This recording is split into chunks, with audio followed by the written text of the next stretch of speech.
საღამომშვიდობისა დღეს ორშაბათია 22 საათი ეს იმას ნიშნავს რომ იმედზე პოლიტიკის დროა.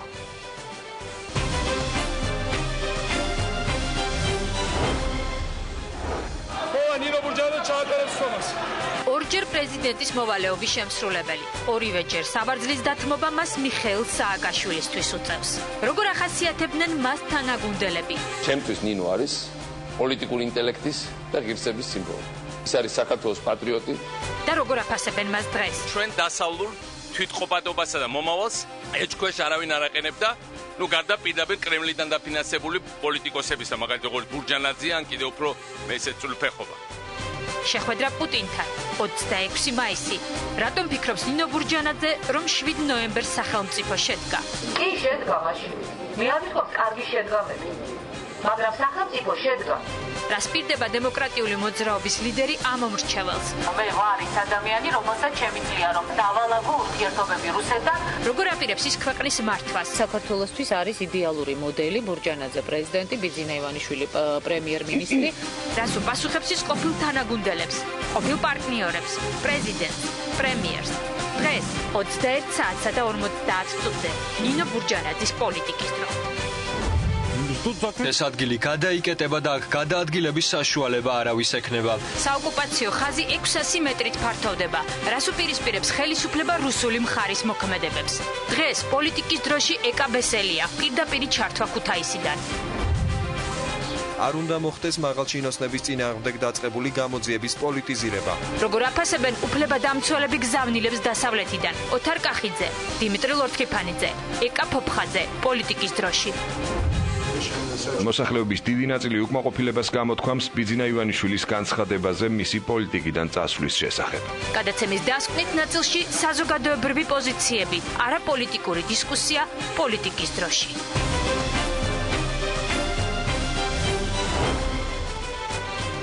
იმედზე პოლიტიკის დროა მივესალმები ჩვენი გადაცემის პირველი ნაწილის სტუმარს ხალბატონ ნინო ბურჯანაძე საღამომშვიდობთ. დიდი მადლობა რომ მოგზადით და იყებთ გადაცემაში მონაწილეობას. რა თქმა უნდა საუბარს დავიწყებთ დღის მთავარი თემით ის მოვლენები რომელიც ვითარდება შიდა ქართლში სოფელ დვანში. თითქმის ყველა პოლიტიკურმა ძალამ და საპრეზიდენტო კანდიდატმა გააკეთა ამაზე განცხადება თქვენც გააკეთეთ, მაგრამ მე ასე დავიწყებდი საუბარს და პირველ კითხვას ასე დაგისვამთ. რა ქვია პროცესს რომელიც ეხლა მიმდინარეობს სოფელ დვანში ხალბატონ ნინო? იცით რა შესაქმე, მართლაც ყველაზე მნიშვნელოვანი და მტკივნეული თემაა. ამას საერთოდ ახსნა და ასე ვთქვათ, რაიმენაირი გამართლება ბუნებრივი არ აქვს. მაგრამ მე ყველაზე მეტად მაშფოთებს ის უმოქმედობა, რომელსაც მე ვხედავ ჩვენი ხელისუფლების მხრიდან. ერთია ის ქმედებები, რომელსაც ახლა ანხორციელებს რეალურად რუსეთი და ეგრეთ წოდებული სამხრეთ ოსეთი. მაგრამ ახორციელებს. ამას ქვია დემარკაცია იმ ეგრეთ წოდებული საზღვრისა, რომელიც უნდათ რომ დააკანონონ, მას შემდეგ რაც აღიარებული იქნა ეგრეთ წოდებული სამხრეთ ოსეთის დამოუკიდებლობა. ეს რუსეთის მხრიდან და ჩვენი მხრიდან ამას როგორი შეფასება უნდა მისცეს? იმიტომ რომ მე ამას გეკითხებით, რომ თქვენ ხშირად ხელისუფლებას აკრიტიკებთ, დღევანდელ ხელისუფლებას იმასთან დაკავშირებით, საუბრის დროს ისინი კვლავ მიმართავენ ისეთ ტერმინს, როგორც არის ოკუპანტი, ოკუპაცია. არა, იცით რა, მაგას კი არ აქვს მნიშვნელობა, რა ტერმინს მიმართავ. პროცესია მთავარი და რა პროცესი რომ დღეს საერთოდ ხელისუფლება არ ჩანს ქვეყანაში. დღეს ჩვენ ვხედავთ რეალობას, როდესაც ჩვენ დღისით, მზისით, პრაქტიკულად გვაყენებენ იმ მდგომარეობაში, რომ ჩვენი ადამიანები, იქ მაცხოვრებელი ადამიანები აღმოჩნდნენ უკიდურესად რთულ მდგომარეობაში, მათ ბაღებზე, მათ ყანებზე გადის ეგრეთ წოდებული საზღვარი. ეს ადამიანები აღმოჩნდნენ აბსოლუტურად დაუცველნი ხელისუფლების მხრიდან და დღეს ჩვენ ვხედავთ, რომ პრაქტიკულად ამაზე ქვეყნის პირველი პირები არ აკეთებენ არანაირ განცხადებას.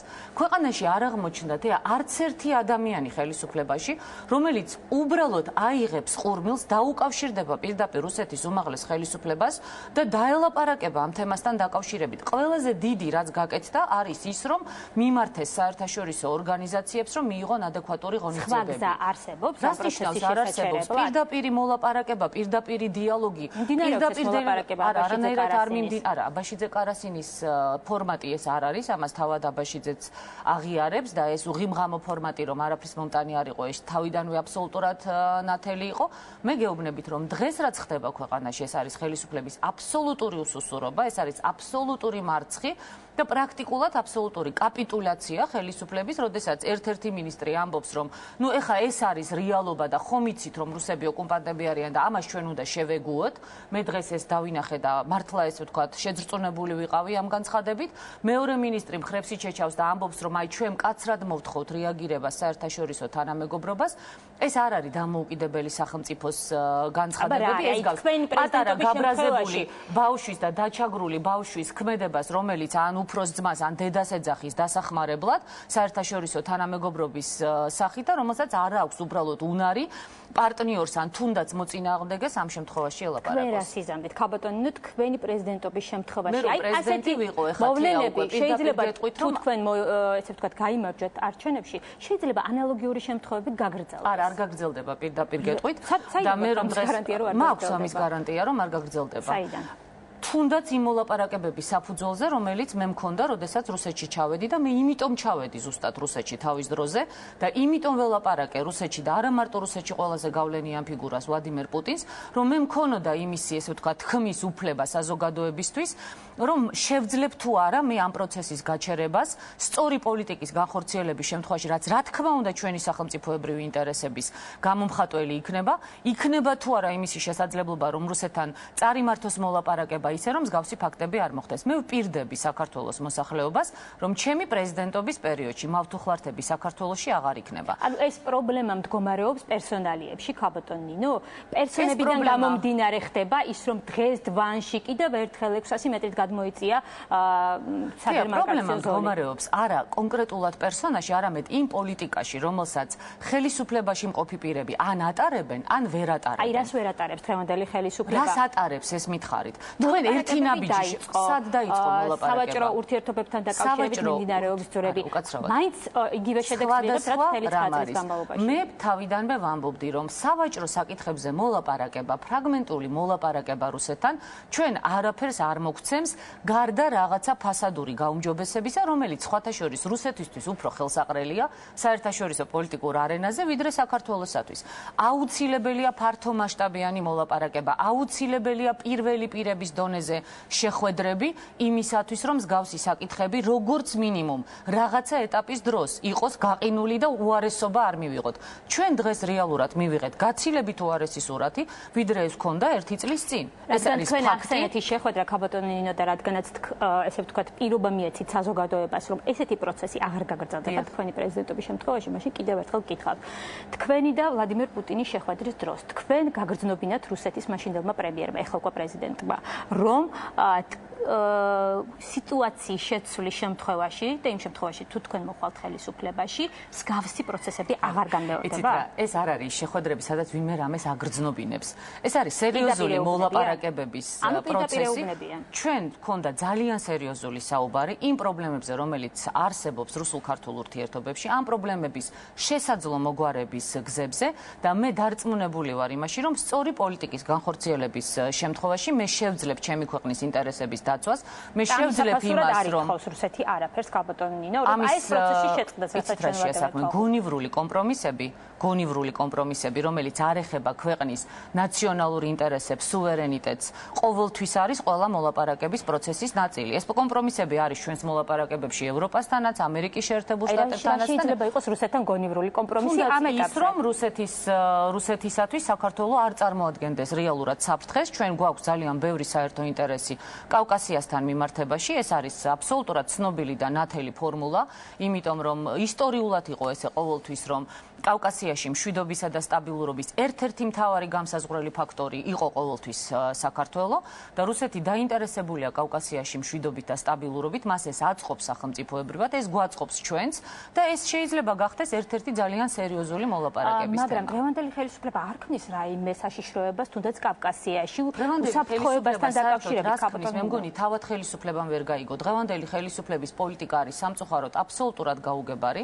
ლაპარაკია მხოლოდ ღვინოზე ვაშლზე და ბორჯომზე, რაც მნიშვნელოვანია ჩვენი ხალხისათვის და მე იმასაც მივახწევ აუცილებლად, რომ სრულყოფილად გაიხსნას რუსეთის ბაზარი და ჩვენმა ხალხმა, მშრომელმა ადამიანებმა შეძლონ თავიანთი მოწეული პროდუქციის გატანა რუსეთის ბაზარზე და ეს პროცესი იყოს მართლაც სტაბილური, მაგრამ ეს არ არის საკმარისი, კიდევ ერთხელ ვიმეორებ, მაშინ, როდესაც ქვეყნის ტერიტორიაზე არის განლაგებული რუსული სამხედრო ბაზები, როდესაც რეალურად ჩვენს მიწა-წყალზე ხელახლა ივლება გაუგებარი საზღვრები, როდესაც არც ერთი ნაბიჯი წინ არ გადადგმულა ქართულ-აფხაზურ, ქართულ-ოსურ მოლაპარაკებებში, ეს არ არის საკმარისი. ქვეყანას არ აქვს პრაქტიკულად საგარეო პოლიტიკა, განცხადებების კეთება ეს არ არის მხოლოდ საგარეო პოლიტიკა, საგარეო პოლიტიკის უმთავრესი შემადგენელი ნაწილია პირდაპირი დიალოგი, მოლაპარაკება, შეხვედრები უმაღლეს პირებს შორის.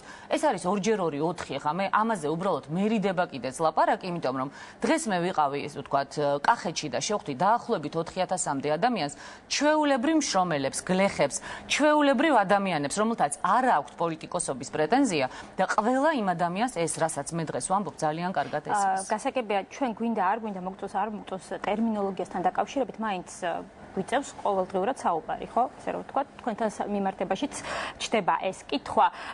თქვენი გაპრეზიდენტების შემთხვევაში თუ კი თქვენ მე საოკუპაციო ჯარებს გავიყვან საქართველოს ტერიტორიიდან. საოკუპაციო ჯარებს გაიყვანთ. საერთაშორისო თანამეგობრობა თუ კი ანალოგიური შემთხვევა დაფიქსირდება, იმ შემთხვევაში თუ თქვენ მოიგებთ არჩევნებს და იქნებით პრეზიდენტი, თქვენ ესე აუხსნით სიტუაციას, რომ საოკუპაციო პროცესი ხა დეტალებში ვის რას როგორ ავუხსნი. ეს არ არის დღევანდელი ჩვენი გადაცემის თემა და ამას 20 წუთი თქვენი გადაცემის ნამდვილად არა, უბრალოდ დვანს და დიც უნდა დავუთმოთ, ხო, თავარი. არა, რა თქმა უნდა, უბრალოდ მე ვლაპარაკობ მოლაპარაკების დეტალებზე. მე ვამბობ და ამის პასუხისმგებლობას ვიღებ საკუთარი მოსახლეობის წინაშე. მე წარმართავ ქვეყანაში პრეზიდენტად არჩევის შემდეგ ისეთ საგარეო და საშინაო პოლიტიკას, რომელიც უზრუნველყოფს ჩვენი ქვეყნის უზენაესი ინტერესების განხორციელებას, ჩვენი ქვეყნის სუვერენიტეტს, ჩვენი ქვეყნის დამოუკიდებლობას. მე აღვადგენ ჩატეხილ ხიდებს ჩვენს აფხაზ და ოს ძმებთან და დებთან. მე ამას აუცილებლად გავაკეთებ. მე ვუზრუნველყოფ იმას, რომ ავთუხლართები არასოდეს აღარ იყოს საქართველოში, ქვეყანა იყოს სამართლიანი. მე ხა არ მინდა სხვა თემაზე გადავიდე, მაგრამ მე სამართლიანობა რას ნიშნავს ქვეყნისათვის, ეს ძალიან მნიშვნელოვანია და გარწმუნებთ, რომ ასეთი პოლიტიკის წარმართვა რთულია, რა თქმა უნდა, ეს არ არის მარტივი და ყველას ნამდვილად არ შეუძლია. მაგრამ მე ამ პოლიტიკას წარმარტავ და შედეგსაც მივახცევ. თქვენ საშინაო პოლიტიკა ახსენეთ და ერთ-ერთი მთავარი დაპირება, პირველზე უკვე ვისაუბრეთ ტერიტორიულ მთლიანობასთან დაკავშირებით და თქვენ ამის პირობას აძლევთ ეხლაც ჩვენს ეთერში ამ მომრჩევლას და მოსახლეობას. მეორე არის სამართლიანობის აღდგენა და თქვენ ესეთი რამე განაცხადეთ, რომ საქართველოს პრეზიდენტად არჩევის შემდეგ ნებისმიერი უფლებებით, რა უფლებებიც არ უნდა მქონდეს, მთავარია მქონდეს ხალხის მხარდაჭერა, აღვადგენ სამართლიანობას, მივახცევ ვადამდელ საპარლამენტო არჩევნებს და ასე შემდეგ და ასე შემდეგ. თქვენი კონკურენტები ამ განცხადებას მიიჩნევენ პოპულიზმად, მაგრამ მოდით თავი დავანებოთ ახლა კონკურენტებს და ვისაუბროთ რის საშუალებას გაძლევთ სამართლიანობის აღდგენას საპრეზიდენტო პოსტზე ყოფნის შემთხვევაში. მოდით ხელისუფლებაში ყოფნა ყველა პირმა, უმაღლესმა პირმაც და საშუალო რანგისაც არ უნდა გააკეთოს ყველაფერი იმისათვის, რომ სამართლიანობა აღდგეს. მე მესმის რომ ახალი კონსტიტუცია ამაზე ვისაუბროთ. არ მოწონდეს თეა, იმიტომ რომ ერთს არ აწყობს ნაციონალურ მოძრაობას, არ აწყობს სამართლიანობის აღდგენა, ხოლო მეორემ დაადასტურა, რომ სამართლიანობის აღდგენის უბრალოდ არანაირი უნარი არ გააჩნია, იმიტომ რომ მე შევახსენებ ქართულ ოცნებას, რომ ქართული ოცნება აირჩია საქართველოს მოსახლეობამ, კოალიცია მყავს მემხედველობაში, სწორედ იმიტომ, რომ მოსახლეობა მათგან ელოდა სამართლიანობის აღდგენას. სამართლიანობის აღდგენა არის ყველაზე მნიშვნელოვანი და მე ვპირდები საქართველოს მოსახლეობას, მე წეხან მავთუხლართები ვახსენე. მავთუხლართები საქართველოში ერთადერთ ადგილზე დარჩება. ეს იქნება გლდანის ციხის ირგვლივ და გლდანის ციხეში აუცილებლად იქნება და იჯდება სააკაშვილი და მისი უახლოესი გარემოცვა. არანაციონალური მოძრაობის ყველა აქტივისტი თქვენ შეგიძლიათ ეს წარმართოთ? გეძლებათ ამის საშუალება. ერთი წამი, ეხლა მოგახსენებთ, იმიტომ რომ ის რაც ხდება დღეს ახალგორში, ეს არის პირდაპირი გამოძახილი სააკაშვილის დანაშაულებრივი პოლიტიკისა, ის რაც ხდება დღეს ჩვენს ისედაც გაუბედურებული მოსახლეობის თავს, ეს არის ყველაფერი გამოძახილი იმისა, რაც მოხდა 2008 წელს და მე ვპირდები მიხეილ სააკაშვილს და მის გარემოცვას, რომ ისინი აუცილებლად აგებენ პასუხს არა მარტო ციხის კადრების გამო, არა მარტო იმ უამრავი გაუბედურებული ადამიანის გამო, რომელსაც ღირსება შეულახეს და ასე შემდეგ აღარ ჩამოვთვლი, რამდენი პრეტენზია არსებობს მათ მიმართ. არა მარტო იმის გამო, რომ მილიარდები გაიტანეს საქართველოდან და ატყუეს მოსახლეობა, არამედ უპირველეს ყოვლისა იმის გამო, რაც მათ ქვეყანას დამარცხეს. როგორ პრეზიდენტობას აპირებთ ქალბატონო და არა თავარ პროკურორობას და არა მოსამართლეობას. მე რომ სააკაშვილზე ორდერს დაჭერისას მე გამოვწერ, მე ძალიან კარგად ვიცი, ჩემი კომპეტენცია რა არის. პრეზიდენტის ხელისუფლების მთავრობის და მე იმედი მაქვს, რომ ეხლა მთავრობა არ აპირებს სახალხო არჩეული პრეზიდენტის ოპოზიციაში იყოს და მე ვფიქრობ, რომ ჩვენ თანამშრომლობა გვექნება, მე არ ვაპირებ სააკაშვილი. მოდით მაინც კონსტიტუცია მოვიშველი საქართველოს მთავრობასთან, ეს როგორც კონსტიტუციის ფარგლებშია და რა თქმა უნდა ხალხის ნების შესრულებას უმაღლესი მორალური და პოლიტიკური ლეგიტიმაციიდან გამომდინარე იმისათვის, რომ ქვეყანაში იყოს ობიექტური გამოძიება, ქვეყანაში იყოს სასამართლო, რომელზეც პირდაპირ ზეგავლენა აქვს სხვათა შორის პრეზიდენტს, დამოუკიდებელი სასამართლო იყოს, ხოლო ობიექტური და დამოუკიდებელი სასამართლოს არსებობის შემთხვევაში აუცილებლად სააკაშვილი და მისი უახლოესი გარემოცვა ჩაჯდება ციხეში. უფლებამოსილებაზე მაქვს საუბარი, ქალბატონო, კონსტიტუცია იძლევა თუ არა იმის საშუალებას, რომ ახალი კონსტიტუციის მიხედვით პრეზიდენტმა განახორციელოს და აკონტროლოს საშინაო პოლიტიკა. მე მოვიყვან თუ შეიძლება თქვენის ნებართვით, რომ აყურებელმა კარგად იცოდეს რაზე მეტი საუბარი ჩვენი. ახალი კონსტიტუციის მიხედვით, როდესაც პრეზიდენტის უფლებამოსილებებზეა საუბარი, პირველი პუნქტი რაც გულისხმობს, ამის ციტირებას მოვახდინე და შემდეგ გავაგრძელოთ საუბარი. პრეზიდენტი რჩება ქვეყნის მეთაურად, სამხედრო ძალების მთავარ სარდლად და საგარეო ურთიერთობებში წარმომადგენლად, თუმცა აღარ წარმართავს და განახორციელებს საშინაო და საგარეო პოლიტიკას. საშინაო პოლიტიკას, რომელთანაც უშუალო კავშირშია ქალბატონო ნინო პრეზიდენტი რისი გარანტია კონსტიტუციის მიხედვით? პრეზიდენტი არის კონსტიტუციური უფლებების დაცვის გარანტი. პრეზიდენტი არის კონსტიტუციის გარანტი და პრეზიდენტი არის იმის გარანტი, რომ ყველა სახელმწიფო ორგანო ფუნქციონირებდეს კონსტიტუციის ფარგლებში და კონსტიტუციის ჩარჩოებში. ეხლა მე როგორც იურისტ და როგორც პოლიტიკოს ეს მუხლი ძალიან ბევრ რამეს მეუბნება და უფრო მეცაც გეტყვით თეა. პრეზიდენტობა და პოლიტიკოსობა საერთოდ ჯერ ერთი არის განსხვავება პოლიტიკოსსა და სახელმწიფო მოღვაწეს შორის. ესეც შემიძლია გითხრათ და მე ნამდვილად ყველაფერს გავაკეთებ იმისათვის, რომ მარტო პრეზიდენტად და პოლიტიკოსად კი არ დავრჩე პრეზიდენტის უფლებამოსილების ვადის ამოწურვის შემდეგ, არამედ ჩემი მოღვაწეობით დავრჩე როგორც სახელმწიფო მოღვაწე ქვეყნის ისტორიაში. განსხვავება არის, როგორც თავის დროზე ჩერჩილი ამბობდა, ძალიან მარტივი. სახელმწიფო მოღვაწეები ფიქრობენ ქვეყნის მომავალზე და ქვეყნის ბედზე და პოლიტიკოსები ფიქრობენ მხოლოდ მომავალ არჩევნებზე. მე არ ვფიქრობ მხოლოდ მომავალ არჩევნებზე. მე შემიძლია ერთი მაგალითიც მოგიყვანო და დაგისვათ ერთი ძალიან ისეთი მარტივი კითხვა, რა უფლებები აქვს დღეს მიხეილ სააკაშვილს კონსტიტუციით? აქვს თუ არა მას ზუსტად იგივე უფლებები, რაც მას ჰქონდა 2 წლის წინ, როდესაც ის მთელ საქართველოს, ესე ვთქვათ, პრაქტიკულად აზანზარებდა, ესე ვთქვათ. აქვს თუ არა იგივე უფლებები კონსტიტუციით 2013 წლის ოქტომბრამდე? აქვს. და რატო არის განულებული როგორც პრეზიდენტი? რატომ არავინ არაფერს არ ეკითხება? რატომ არაფერს არ ნიშნავს მისი სიტყვა? კონსტიტუციაში უწერია იგივე უფლებები. აქ არის უმთავრესი პოლიტიკა, არის პოლიტიკოსის წონა, მისი მორალური და სიტყვიერი და პოლიტიკური გამოცდილება, ის მხარდაჭერა, რომელიც აქვს პოლიტიკოსს. სააკაშვილი განულდა მას შემდეგ, რაც მან ხალხის მხარდაჭერა დაკარგა. და კონსტიტუციაში მას იგივე უფლებები აქვს. გასაგებია, კონსტიტუციაში უფლებები იცვლება პრეზიდენტი რა უფლებები გაქვს. თავარია რა მხარდაჭერა გაქვს საზოგადოების. მაგრამ ამ უფლებებსაც ვერ გადაამეტებს, რაც კონსტიტუციაში წერია, ხო ეს გადამეტება. მე კიდევ ერთხელ ვიმეორებ, მე მაქვს საკმარისი გამოცდილება, საკმარისი ბერკეტები იმისათვის და საკმარისი არგუმენტები ხალხის მხარდაჭერით, რომ მთავრობას შევთავაზოს სწორი გადაწყვეტილებები და თქვენ როგორ წარმოგიდგენიათ? მთავრობას თქვენ შეგიძლიათ მიიღოთ როგორც პრეზიდენტის რანგში თუ კი თქვენ გაიმარჯვებთ არჩევნებში, მთავრობის ფორმირება ფორმალურადაც თქვენ როგორ წარმოგიდგენიათ ეხლა ჩატარდება სახელმწიფოში არჩევნები, მოსახლეობის უმრავლესობა აირჩევს პრეზიდენტს და ნორმალური პრემიერ-მინისტრი არ დაეკითხება პრეზიდენტს მთავრობის შემადგენლობას? არა, დაეკითხება, მაგრამ პრემიერი ათავისუფლებს და ნიშნავს მთავრობის წევრებს. მაგრამ ესეც აუცილებლად შეთანხმებით მოხდება და ეხლა თუ ღმერთმა არ ქნას, მაგრამ საქართველოში იქნება დროებით დანიშნული ისეთი პრემიერ-მინისტრი ბიძინა ივანიშვილის წასვლის შემდეგ, რომელიც გადაწყვეტს იგნორირებას ხალხის ნებისა და ხალხის ნებით არჩეული პრეზიდენტისა, რომელსაც ხალხის მხარდაჭერა ექნება, ეს რა თქმა უნდა იმ პრემიერისთვის დამთავრდება ცუდად და არა პრეზიდენტისთვის ან ქვეყნისთვის. თუმცა მაინც კონსტიტუციონალისტებისთვის ეს საკითხი თქვენთან დისკუსიაში რომ შემოვიდნენ, სადავო იქნება, რამდენად ექნება მომავალ პრეზიდენტს იმის ბერკეტი და საშუალება საშინაო პოლიტიკაში თუნდაც რაღაც მითითებები გადასცეს მთავრობას, მიანიშნოს, რომ სამართლიანობის აღდგენის კუთხით გარკვეული პოლიტიკა გაატაროს. რომ იძულებული გახდება მთავრობაც იძულებული გახდება პარლამენტიც, რომ ხალხის ნებას დაყვეს. დღეს ხალხის ნების იგნორირება ხდება. არა, რატო ვიქნები ოპოზიციაში? უკაცრავად, გამოვა, მე კი არ ვიქნები ოპოზიციაში მთავრობასთან, მთავრობა იქნება საკუთარ ხალხთან მაშინ ოპოზიციაში. თუ მთავრობა არ შეასრულებს იმ დანაპირებს და იმ მოთხოვნებს, რასაც ხალხი უყენებდა სხვათა შორის ქართულ ოცნებას 1 ოქტომბერს, რა ამოცანებითაც და რა მიზნებითაც აირჩია ხალხმა ქართული ოცნება, დღეს ქართული ოცნება თავს იმართლებს სააკაშვილი ხელს მიშლისო, ჩემი არჩევის შემდეგ მე ბატონო მივეხმარები იმ პირობების შესრულებაში, რაც მათ ხალხს მისცეს და თუ ამ პირობებს ისინი დაარღვევენ, მე კი არ ვიქნები ოპოზიციაში. მაშინ ქართული ოცნება და მთავრობა აღმოჩნდება საკუთარ ხალხთან ოპოზიციაში. მე ამის სურვილი ნამდვილად არ მაქვს, პირიქით შემიძლია გითხრათ, კიდევ ერთხელ ვიმეორებ. ჯერ ერთი მე შევეცდები ჩემი პრეზიდენტად არჩევის შემთხვევაში დავარწმუნო ბიძინა ივანიშვილი, რომ ჯერ ნაადრევია მისი წასვლა, იმიტომ რომ ეს გამოიწვევს ძალიან სერიოზულ პრობლემებს უპირველეს ყოვლისა ქართულ ოცნებაში და შესაბამისად შეიძლება ნაციონალური მოძრაობა პარლამენტში უმრავლესობად მოგვევლინოს.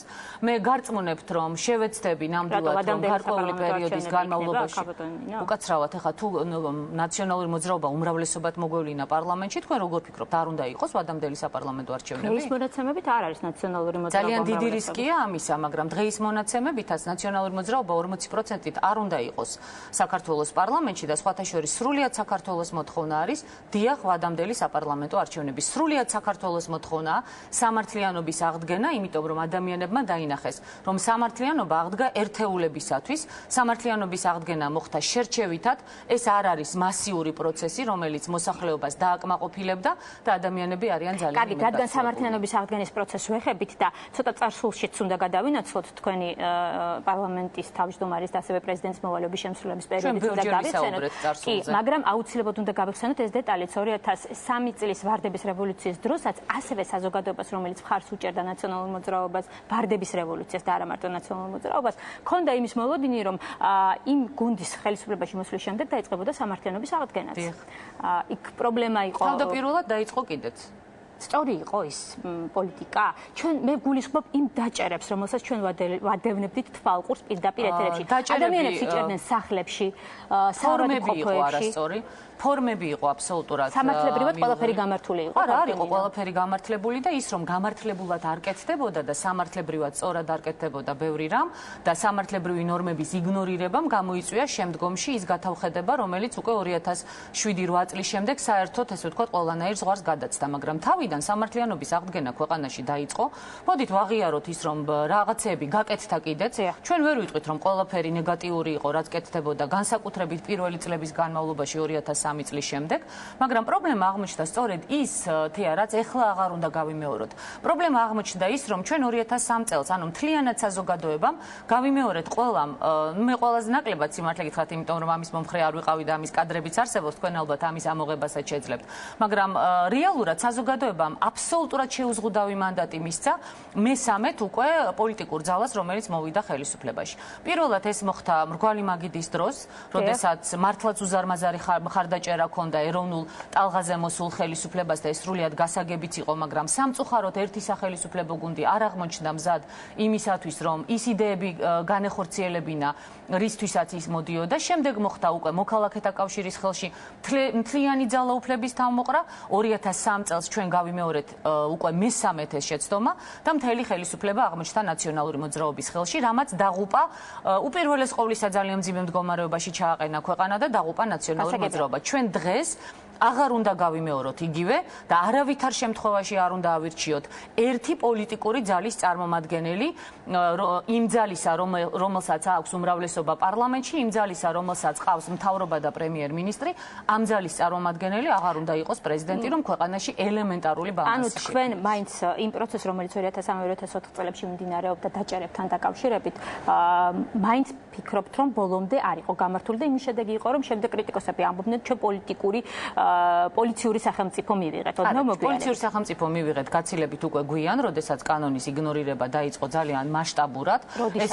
ეს დაახლოებით დაიწყო სადღაც 2005 წლის ბოლოდან, 2005 წელი, 2006-7 უკვე თანდათანობით ამან მასშტაბებით მოიმატა. თქვენი ოპონენტები გახსენებენ თქვენს ფრაზას, რომელიც ჩემი ოპონენტები ნურაფერს ნუმახსენებენ.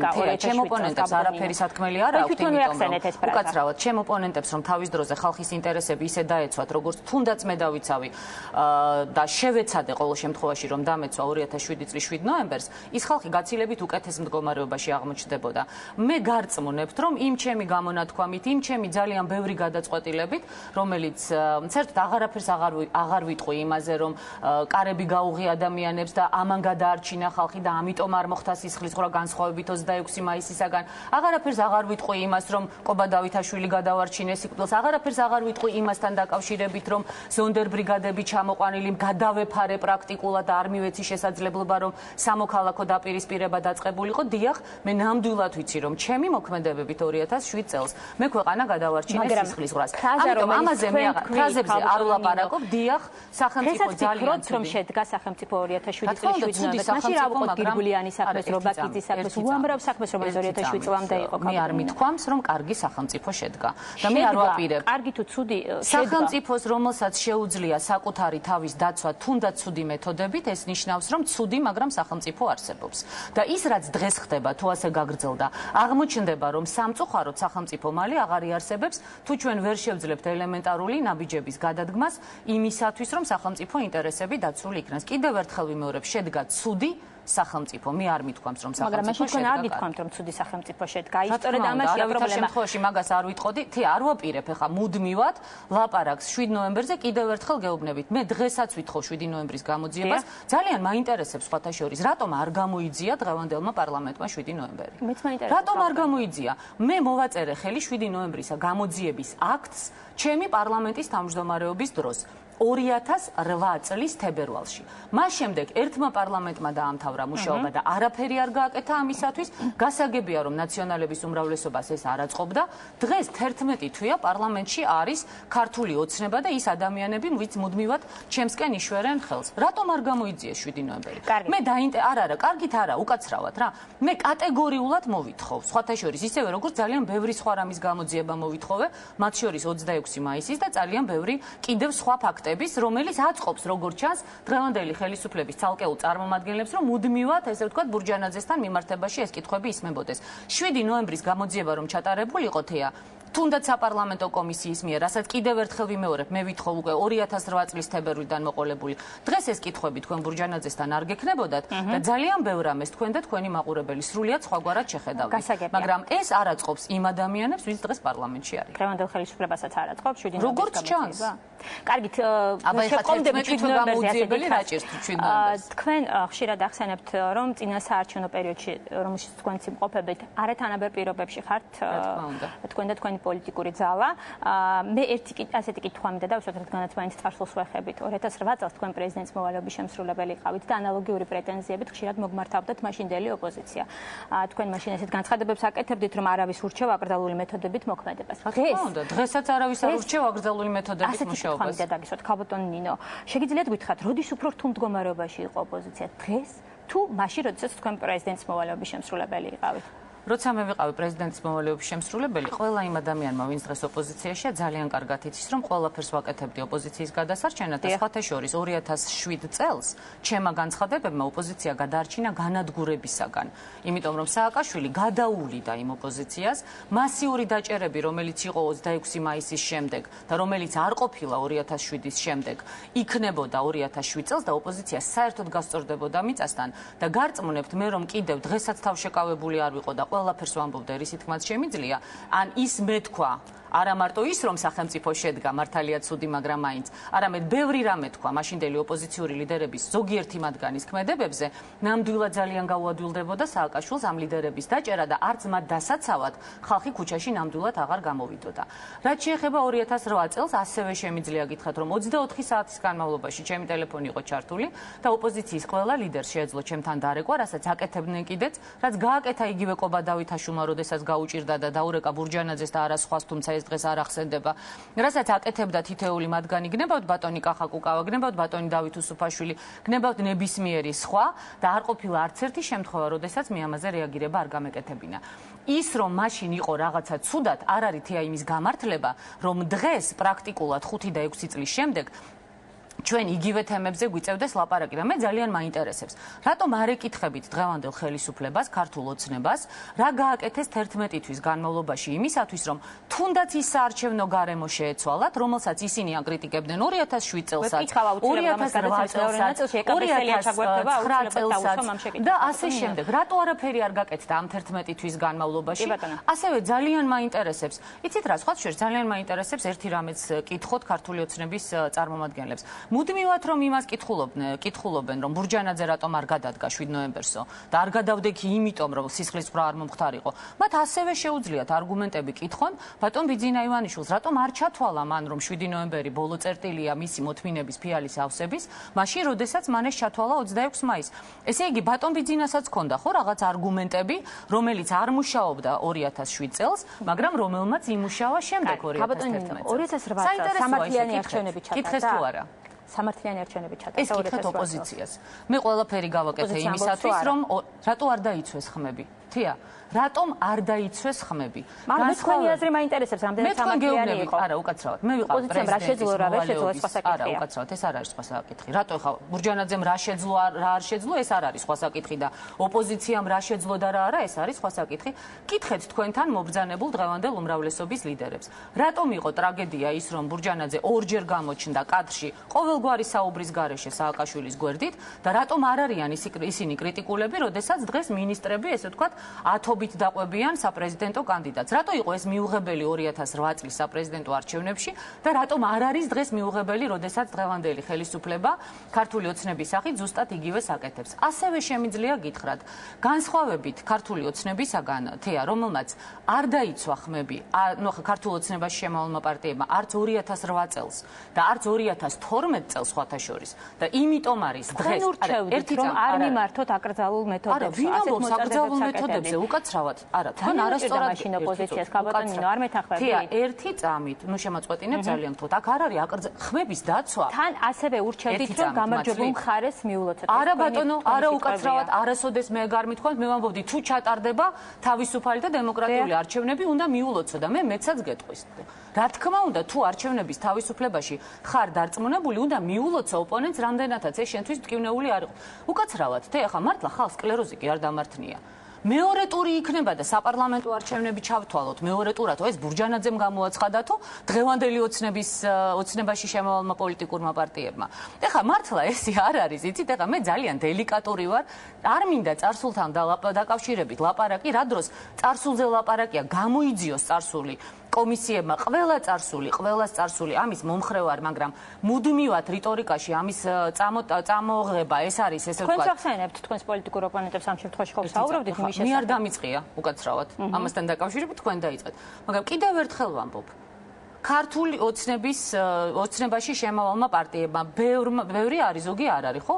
2008 წელს არ დაიცვეს ის ხმები, რომელიც ხალხმა მოიპოვა და ნუ მალაპარაკებთ ახლა იმაზე, რა მოლაპარაკებები იყო კიდე კულუარებს მიღმა. მე არ გამომიცხადებინა მეორე ტური, როდესაც პარტიებმა, რომელთაც ჰქონდათ პრაქტიკულად იმისი შანსი, რომ მართლაც დაეცვათ ხალხის მოპოვებული ხმები, დაეცვათ ეს ხმები, ამის ნაცვლად გამოაცხადეს, რომ ეხლა შევეგუოთ და მეორე ტური საპარლამენტო არჩევნებში იქნებაო, ოღონდ მერე დაიშალნენ მარტივ მამრავლებად. როდესაც მე კითხვას რომ ქაბატონინო იყო თუ არა სამართლიანი 2008 წლის არჩევნები თქვენ ამბობთ რომ ოპოზიციამ ვერ დაიცვა ხმები. ანუ ამით ეს ნიშნავს იმას რომ 2008 წელს არასამართლიანი პრეზიდენტის უფლებამოსილებებზე და ის კონსტიტუცია წაკითხული არა გააქვთ? რას გულისხმობთ? იმას გულისხმობ რომ პრეზიდენტის უფლებამოსილებაში მე არ გეკითხებით როგორ დაიცვა ერთი წამით უკაცრავად ოპოზიციამ ხმები. ერთი წამით პრეზიდენტის უფლებამოსილებაში არ შედიოდა იმისი ვერდიქტის გამოტანა არჩევნები გაყალბდა და ოქმები იყო გაყალბებული თუ არა ამისთვის არსებობდა ცენტრალური საბატონინო კი არა მე დღევანდელი გადმოსახედიდან მე ვფიქრობ რომ ნამდვილად მეორე ტური იყო მაგრამ მე არანაირი უფლება არ მქონდა ამის გამოცხადების როცა თქვენ მე მახსენებდით წეხან ჩემს კონსტიტუციურ უფლებებს დღეს კეთილი ინებეთ და გაიხსენეთ ჩემი კონსტიტუციური უფლებები 2008 წელსაც პრეზიდენტის უფლებებში მე არ გეკითხებით 2008 წელს რა განცხადება გააკეთეთ მე დღევანდელი შეფასება მაინტერესებს აი რამდენიმე წლის შემდეგ ამ გადასახედიდან იყო თუ არა სამართლიანი არჩევნები, მაგრამ თქვენ უკვე განაცხადეთ, რომ მეორე ტური იყო. მე მაშინაც ვფიქრობდი და დღესაც ვფიქრობ, რომ მეორე ტური იყო, მაგრამ ზუსტად იმიტომ, რომ ოპოზიციამ ვერ დაიცვა თუ არ დაიცვა ხმები. ეს არის არა პრეზიდენტის გადასაწყვეტი, არამედ იმ ძალების გადასაწყვეტი, რომელთაც კანონიერად ხმები უნდა დაიცვან და მე ვპირდები დღეს საქართველოს მოსახლეობას განსხვავებით მაშინდელი ოპოზიციისაგან, რომელმაც არ დაიცვა საკუთარი მოსახლეობის ხმები და იმედები გაუმტყუნა და რატომ და როგორ ამაზე ახლა ნუ ვილაპარაკებთ. განსხვავებით 2012 წლის საპარლამენტო არჩევნებიდან, როდესაც ასევე ბოლომდე არ დაიცვა ქართულმა ოცნებამ ხმები და 40%-ით დაგვიჯინა ნაციონალური მოძრაობა პარლამენტში და დღეს ნაციონალური მოძრაობა ჩვენ მორალს გვიკითხავს. განსხვავებით ამ ორივე შემთხვევისგან, მე დღეს არავის არ ურჩევ არჩევნების გაყალბებას და მე აუცილებლად დავიცავ თითოეული იმ ადამიანის ხმას, რომელიც მე ხმას მომცემს და შემდეგ აუცილებლად გაუმართლებ ამ ადამიანებს იმედებს. თქვენ ასეთი რამე განაცხადეთ, ესეთი ფორმულა შემოგთავაზეთ, ქვეყნისთვის იქნება ძალიან კარგი ბურჯანაძე პრეზიდენტად, ივანიშვილი პრემიერად. რა შემდგომარეობს ამ ფორმულის სიკეთე? შეგვიძლიათ აგვიხსნათ თქვენი და ივანიშვილის ინტერესები ემთხვევა რაღაც საკითხებში ერთმანეთს, თუ ფიქრობთ, რომ უფრო კომფორტულად იმუშავებთ პრემიერ ივანიშვილთან, ვიდრე ნებისმიერ სხვა კანდიდატთან? კომფორტზე რომ მეფიქრა, თეა, გარწმუნებთ, რომ გაცილებით უფრო სხვა გადაწყვეტილებებს მივიღებდით ჩემი პოლიტიკური კარიერის განმავლობაში, მათ შორის იგივე 7 ნოემბერსაც, საკუთარ კომფორტზე რომ მეფიქრა და არა იმაზე, რომ ვინმე შვილები არ დაღუპულიყვნენ და არ დახოცილიყვნენ რუსთაველზე. რაც შეეხება რას გულისხმობ, მე გულისხმობ სწორედ იმას, რასაც თქვენ წახან მეკითხებოდით, როდესაც ლაპარაკი იყო პრეზიდენტი რა მექანიზმებით შეძლებს და თქვათ იმ ამოცანების შესრულებას, რაც ქვეყნის წინაშია, მე გარწმუნებთ, რომ იმ შემთხვევაში თუ ქვეყანას ეყოლება პრეზიდენტი, რომელსაც აქვს ძალიან დიდი გამოცდილება საგარეო პოლიტიკური თვალსაზრისით, ქვეყნის პრობლემების მოგვარების და ქვეყნის სწორი პოლიტიკური გადაწყვეტილების მიღების შესაძლებლობა აქვს და ამის კონტაქტებიც აქვს. ამავდროულად თუ ქვეყანას ეყოლება პრემიერ-მინისტრი, რომელსაც აქვს საკმაოდ სერიოზული ცოდნა და განათლება ეკონომიკის სფეროში და აქვს ასევე ძალიან სერიოზული მხარდაჭერა, მართლაც უპრეცედენტო მხარდაჭერა ჰქონდა ყოველ შემთხვევაში მოსახლეობის მხრიდან. აი ეს ორი ადამიანი, მე დარწმუნებული ვარ, ჩვენ შევძლებდით ნამდვილად ძალიან კონსტრუქციულ თანამშრომლობას, ყოველგვარი, ესე ვთქვათ, სირთულეების გარეშე. ეს არ ნიშნავს კამათის გარეშე, ან ესე ვთქვათ, განსხვავებული აზრის გარეშე, მაგრამ მე დარწმუნებული ვარ, რომ ეს იქნებოდა, ესე ვთქვათ, სწორი გადანაწილება. თუმცა თავად პრემიერ ივანიშვილი ამ ფორმულას არ განიხილავს. არა, ეს მისი გადასაწყვეტია ახლა. ეს არ ნიშნავს იმას, რომ პრემიერი ამ შემთხვევაში აუცილებლად მართალია და სხვა ტყუის. მე ძალიან დიდ პატივს ვცემ ბატონ ბიძინა ივანიშვილს, მაგრამ თავად ისიც ეთანხმება, მადლობა ღმერთს იმ აზრს, რომ მესიანიზმი საქართველოში უნდა დამთავრდეს და არც მე და არც თქვენ და არც თავად ბიძინა ივანიშვილი არ თვლის, რომ ის არის მესია, შეუცდომელი და მას არაფერი არ ეშლება. თუ ის თვლის, რომ ის უნდა წავიდეს ძალიან მალე საპრეზიდენტო არჩევნებიდან, ის ნებისმიერ შემთხვევაში თვლის, რომ უნდა წავიდეს, ვინც არ უნდა იყოს ხო პრეზიდენტი. მე ვთვლი, რომ ის ამ შემთხვევაში ცდება და ქვეყნისთვის უკეთესი იქნება ის ფორმულა, რომელზეც მე ვლაპარაკობ. მარგველაშვილი და ბურჯანაძე რუსული ინტერესების გამტარებლები არიან. ეს ფრაზა ეკუთვნის ქალბატონ სალომე ზურაბიშვილს. ეს პირველი შემთხვევა არ არის, როდესაც თქვენ ყოფილი პარტნიორები ხართ, მაგრამ ესეთი კითხვა მინდა დაგისვათ ქალბატონ ნინო, ძალიან რთულია ქართულ პოლიტიკაში ორმა ლიდერმა ქალბატონმა საერთო ენა გამონახოს. თუ ეს მაინც საგარეო ორიენტირებთან დაკავშირებული პრობლემაა. იმიტომ რომ ეხლა იცით რა, მე მგონი ის რომ რაღაცა ხდება ხოლმე ქალებზე განსაკუთრებული აქცენტის გაკეთება, ისევ ჩვენი ბრალია ქალების. რა შუაშია ორმა ქალმა ლიდერმა ვერ გამონახოს საერთო პირველი შემთხვევა, როდესაც თქვენ საერთო ენა ვერ გამონახეთ ქალბატონ სალომესთან საერთო ენას. რა შუაშია ქალი და კაცი პოლიტიკაში. პოლიტიკოსი ან ხარ, ან არა ხარ. პროფესიონალი ან ხარ, ან არა ხარ. და ქალი ხარ თუ კაცი ხარ, ამას ამ შემთხვევაში არავითარ მნიშვნელობა არ აქვს. კარგი, და ქალბატონ სალომეს ამ შემთხვევაში არა, არაფერს. არალოგიკურ და ასე ვთქვათ, უკაცრავად, მაგრამ უსაგნო და უსაფუძვლო განცხადებებზე, რომელიც მე ძალიან მწუხარ, რომ ქალბატონმა სალომემ ამ ტიპის განცხადებები გააკეთა, იმიტომ რომ ნამდვილად უკეთესი აზრის ვიყავი მასზე, ვიდრე მისი ეს განცხადებები მეტყველებს, ეხლა ნამდვილად არაფერს არ უპასუხებ. დავით ბაქრაძეც დაახლოებით ამავე კონტექსტში აკეთებს განცხადებას, ის საუბრობს, რომ ბურჯანაძე ბაქრაძე რა განცხადებებს აკეთებს, ბაქრაძემ პასუხი უნდა გასცეს იმ შეკითხვებს, რომლებიც ნაციონალურ მოძრაობასთან დაკავშირებით აქვს საქართველოს მოსახლეობას და პრაქტიკულად საქართველოს მოსახლეობამ ამ საკითხებთან დაკავშირებით თავისი პოზიცია 2012 წლის 1 ოქტომბერს ძალიან ნათლად გამოკვეთა, ასე რომ ნაციონალური მოძრაობა რას ამბობს და რას ლაპარაკობს, მე აბსოლუტურად ეს არ მაინტერესებს. მე მაინტერესებს ის, რომ მათ უპასუხონ ხალხს იმ კითხვებზე, რა კითხვებიც მოსახლეობას აქვს, პასუხი აგონ იმაზე, რაც ქვეყანას დამართეს, პასუხი აგონ და ამის შემდეგ უკვე ქვეყანაში შეიძლება ნორმალური პროცესი. ქალბატონ ნინო, თქვენი პარტია ითხოვს იმ პრივილეგიებს, რითაც სარგებლობს კვალიფიციური სუბიექტი. ხომ არ ნანობთ, რომ 2012 წლის საპარლამენტო არჩევნები გამოტოვოთ?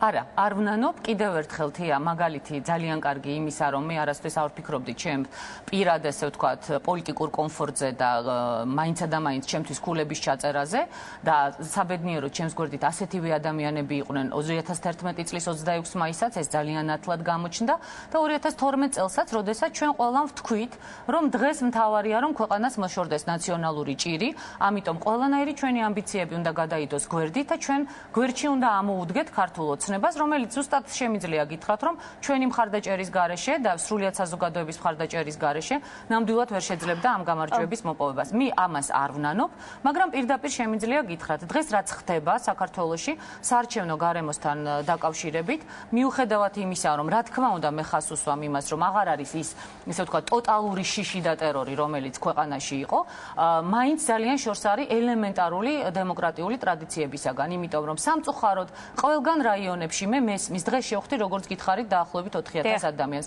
ყველგან მესმის, რომ ადგილებზე გარიგებული არიან ქართული ოცნების და ნაციონალური მოძრაობის წარმომადგენლები. ყველგან მესმის, რომ უკვე დაიწყო სოციალურმა, ესე ვთქვათ, სამსახურებმა. აი მაგალითად, რამდენიმე დღის წინ, როდესაც მე ვიყავი ამბროლაურში, ამბროლაურში მიიტანეს წინა დღეს პენსია, მაგრამ არ მიიტანეს სოციალური დახმარება და უთხრეს, რომ ვინც ხვალ მივა ბურჯანაძესთან მიტინგზე, მას სოციალური დახმარება არ მიეცემა.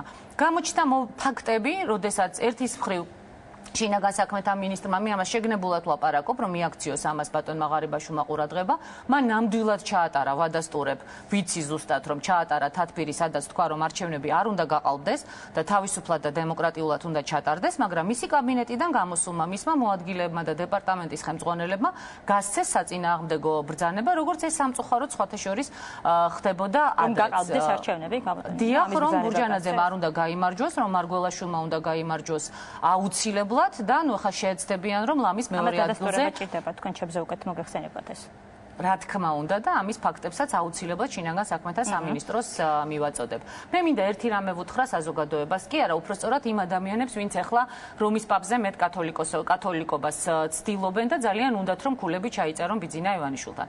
ამ ადამიანებს უნდა ესმოდეთ, რომ მით უფრო იმ განცხადების ფონზე, რომ ბატონი ბიძინა ივანიშვილი წასვლას აპირებს, ბიძინა ივანიშვილი არავითარ შემთხვევაში არ წავა ხელისუფლებიდან როგორც არჩევნების გამყალბებელი.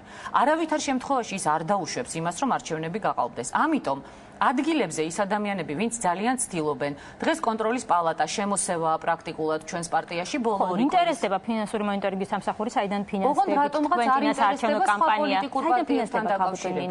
ნახეთ, ვებგვერდზე ყველაფერი არის კონკრეტული გვარები და სახელები. რა თქმა უნდა, 24 საათის შტაბების გახსნა. ერთი წამით უკაცრავად, ყოველ 24 საათის განმავლობაში ბოლო ინფორმაცია მიეწოდება კონტროლის პალატას. ეს ყველაფერი არის ვებგვერდზე. კონკრეტული გვარები, კონკრეტული სახელები, ოღონდ მე მაინტერესებს როდის მერე დაიწყო სამხარაულის ექსპერტიზამ ოფისებში შესვლა, სურათების გადაღება და ფართის აზომვა, რომ ექსპერტიზა ჩაატაროს სინამდვილეში რა ღირს ოფისი. რატო არ ხდება ეს ნაციონალური მოძრაობის? იცით რა მოხდა სხვათა შორის ერთ-ერთი ოფისის მეპატრონის? ეხავე მოგახსენებ. როდესაც დაიბარეს კონტროლის პალატაში, აღმოჩნდა რომ ამ ქალბატონის ოფისის სახლის პირველი სართული აქვს ნაქირავები ნაციონალურ მოძრაობას, ხოლო მეორე სართული აღმოჩნდა რომ დემოკრატიული მოძრაობის ოფისია. მე ნამდვილად არ ვიცოდი.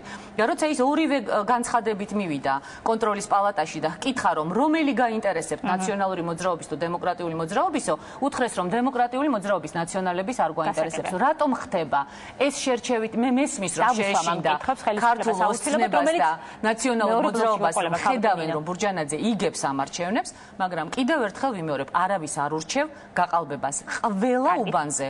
მიუხედავად იმისა, რომ საეთერო დრო არ მაქვს. მიუხედავად ჩვენ საეთერო დროც აღარ. ძალიან ბევრი მალაპარაკეთ წარსულზე.